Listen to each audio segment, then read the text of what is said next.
We don't want trade wars, and we have to be very careful that no country engages in protectionism, because once we have protectionism, we have retaliation. That ends up in a trade war, and in a trade war, everyone loses. We need to have a rebalancing of the world economy. We are, of course, a very interdependent economy where goods and services are flowing across borders, and we all benefit from those products and services. For instance, in Asia, there's a great demand for products and services made in America, provided by American companies, that will also help meet the needs of the people of Asia, achieve environmental cleanup, greater medical care, education, and the list goes on, providing jobs for the people of America. The same thing is true with products and services coming from Asia or Europe into the United States. We are a global economy.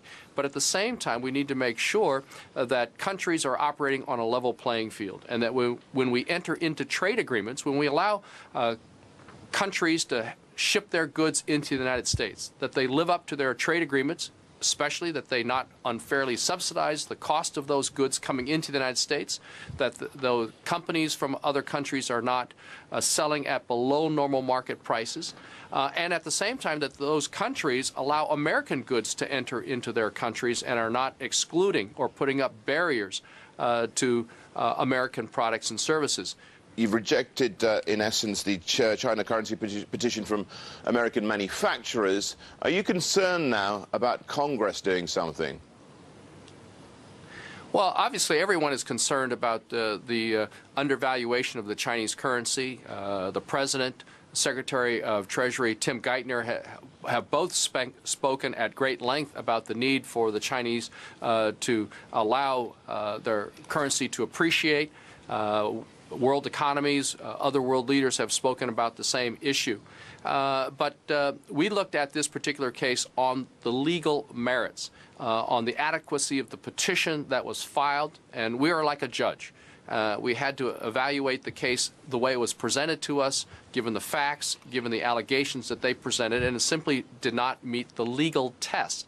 Now, that doesn't mean that we disagree with other policy leaders about the need for the Chinese to revalue their currency, but that is being addressed by Secretary Geithner, who has spoken at great length about it.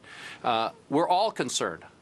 Gary Locke, my question is, are you concerned that Congress is going to act now on its own?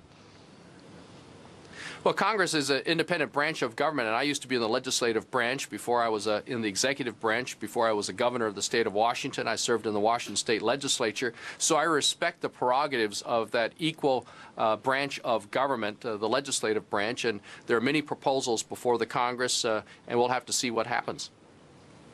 Are you concerned, though, that they're going to do something here in terms, and would it upset the apple cart? Well, we're actually applying the laws that have already been passed by the Congress as we administer our trade remedy laws, as we look at the allegations of improper government subsidies or companies from around the world selling goods at below normal market price. We're using the test and the tools and the criteria passed by the United States Congress, and if the Congress wants to change that and does in fact change that, then we are obliged to follow the law and administer and investigate these cases along the criteria that the Congress will lay out.